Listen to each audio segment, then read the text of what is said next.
आइए देखते हैं 1965 के युद्ध के बारे में। ये युद्ध किस कारण हुआ था?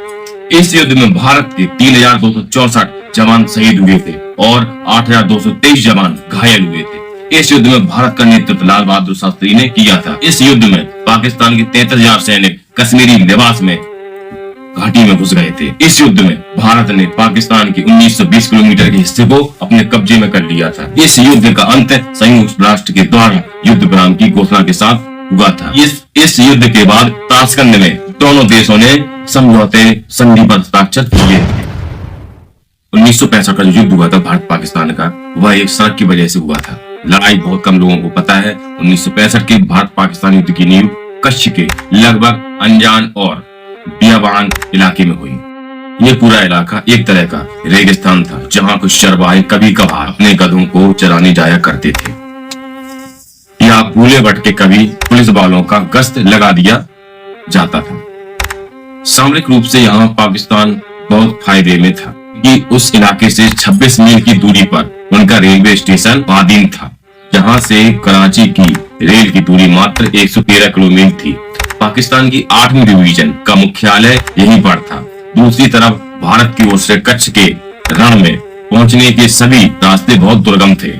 पाकिस्तान की 8वीं डिवीजन का मुख्यालय यहीं पर था। दूसरी तरफ भारत की ओर से कच्छ के रण में पहुंचने के सभी रास्ते बहुत दुर्गम थे। सबसे नजदीकी 31वीं ब्रिगेड अहमदाबाद में थी, जो वहां के सबसे नजदीक रेलवे स्टेशन भुज का। यूं तो रण का एक छोटा सा शहर था, लेकिन विवादित भारत पाकिस्तान सीमा से 110 किलोमीटर दूर था। झगड़े की शुरुआत तब हुई जब भारतीय सुरक्षा बलों को पता चला कि पाकिस्तान ने भीम और सुराई को जोड़ने के लिए 18 मील लंबी एक कच्ची सड़क बना ली है। ये सड़क कई जगहों पर भारत सीमा के 1.5 मील अंदर तक जाती थी। भारत ने स्थानीय और कूटनीतिक स्तर का विरोध जताया था। पाकिस्तान ने इसके जवाब में 51वीं ब्रिगेड के कमांडर ब्रिगेडियर अजहर को इस इलाके की और आक्रामक गश्त लगाने के आदेश दिए थे। उधर मार्च आते आते भारत ने कंजरकोट के करीब आधा किलोमीटर दक्षिण में सरदार चौकी बना ली।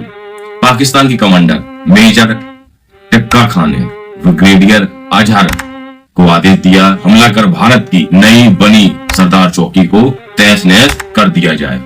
9 अप्रैल की सुबह पाकिस्तानी हमला शुरू हुआ। उन्हें सरदार चौकी और शालीमार नाम के 2 और भारतीय चौकियों पर कब्जा करने का हुक्म दिया गया। शालीमार चौकी पर तैनात स्पेशल रिजर्व पुलिस के जवान मशीन गन और मोटर फायर के कवर में आगे बढ़ते हुए पाकिस्तानी सैनिकों का मुकाबला नहीं कर पाए। हालांकि सरदार चौकी पर तैनात पुलिसकर्मियों ने कड़ा प्रतिरोध किया।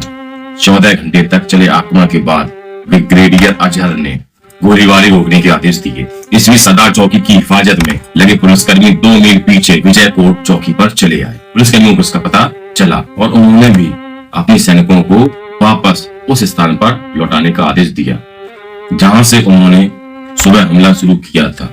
शाम को पीछे आ चुके आरपीएफ के जवानों को आभास हुआ कि सरदार चौकी पर कोई भी पाकिस्तानी सैनिक नहीं है। उन्होंने शाम होते होते बिना लड़े दोबारा चौकी पर नियंत्रण कर लिया। बीसी चक्रवर्ती ने अपनी किताब हिस्ट्री ऑफ इंडो पाक वार 1965 में टिप्पणी की थी कि पाकिस्तान की 51वीं ब्रिगेड के कमांडर ने उतने ही अनाड़ीपन से ऑपरेशन को हैंडल किया जितना भारत की 31वीं इन्फेंट्री ब्रिगेड के ब्रिगेडियर पहलजानी ने। भारत ने स्थिति को गंभीरता को देखते हुए मेजर जनरल डुन को मुंबई से कच्छ भेजा। पाकिस्तान ने भी इस बीच पूरी 8वीं फैक्ट्री डिवीजन को कराची से पाकिस्तान शहर हैदराबाद बुला लिया। उस समय इलाके के ब्रिगेडियर कमांडर की भूमिका निभा रहे लेफ्टिनेंट कर्नल सुंदर जी ने पुलिस की वर्दी पहनकर इलाकों का निरीक्षण किया और सलाह दी कि भारत को कंजरकोट पर हमला कर देना चाहिए, लेकिन सरकार ने उनकी बात नहीं मानी। बाद में यही सुंदर जी भारतीय सेना अध्यक्ष बने और इसी के इलाके में इन्होंने 1887 मशहूर ब्रास स्टैक अभ्यास किया, जिसकी वजह से भारत और पाकिस्तान की सेनाएं लगभग युद्ध के कगार पर पहुंच गईं। इस बीच दिलचस्प बात यह है कि पाकिस्तानी वायु सेना अध्यक्ष एयर मार्शल अजहर खान ने भारतीय वायु सेना अध्यक्ष एयर मार्शल अर्जुन सिंह को फोन कर पेशकश की कि दोनों देशों की वायु सेना इस लड़ाई से अपने आप को अलग रखे। अर्जुन सिंह ने उनकी ये सलाह मान ली, लेकिन असगर खान ने इस पेशकश पर फील्ड मार्शल अयूब खान की सहमति नहीं की। लेकिन असगर खान ने अपनी आत्मकथा द फर्स्ट राउंड में इस बात या फिर इस घटना का जिक्र नहीं किया, लेकिन बाद में यह कयास लगाया गया कि शायद इसी के कारण युद्ध शुरू होने से मात्र 10 मिनट पहले अयूब खान ने उन्हें उनके पद से हटाकर एयर मार्शल नूर खान को पाकिस्तानी सेना का नया प्रमुख बना दिया था। 24 अप्रैल को इफ्तिकार जुंजुआर के नेतृत्व में पाकिस्तानी सैनिक ने सेना बेत पर कब्जा कर लिया। उन्होंने इसके लिए पूरी 2 ट्रक रेजिमेंट और तोपखानों का इस्तेमाल किया और भारतीय सैनिकों को पीछे हटना पड़ा। अगले 2 दिनों में भारतीय सैनिकों को बियर खेत की चौकी भी खाली करनी पड़ी थी। भारत को उस समय और शर्मसार होना पड़ा जब पाकिस्तान ने देसी और विदेशी पत्रकारों को बुलाकर भारतीय सैनिकों के छोड़े हुए हथियार और गोला बारूद दिखाए। ब्रिटेन के हस्तक्षेप से दोनों सेनाएं आपस में पुराने मोर्चे पर वापस चली गईं। कच्छ 2 ताशकंद में लिखा गया है, इससे पाकिस्तानी सेना को कम से कम सीमित स्तर पर ही सही भारतीय सेना की क्षमता को आजमाने का मौका मिला है। भारत के तत्कालीन उप सेना अध्यक्ष जनरल कुमार मंगलम ने कहा, भारत के लिए कच्छ की लड़ाई सही दुश्मन के साथ गलत समय पर गलत लड़ाई थी। इस लड़ाई में पाकिस्तान भारत पर भारी पड़ा, लेकिन इसकी वजह से पाकिस्तान को ये गलतफहमी भी हो गई और इसका उन्हें बहुत नुकसान भी हुआ। कश्मीर की लड़ाई उनके लिए एक केक बॉल साबित हुई। पाकिस्तान में भारत के पूर्व उच्चायुक्त शंकर वाजपेयी का कहना है कि ये मुठभेड़ भारत के लिए वरदान साबित हुई, क्योंकि वो पाकिस्तान के मंसूबे के प्रति सजग हो गए। 3 महीने बाद जब पाकिस्तान के ऑपरेशन जिब्राल्टर के तहत अपने घुसपैठिए कश्मीर में घुस आए तो भारतीय सेना उनसे निपटने के लिए पहले से ही तैयार थी।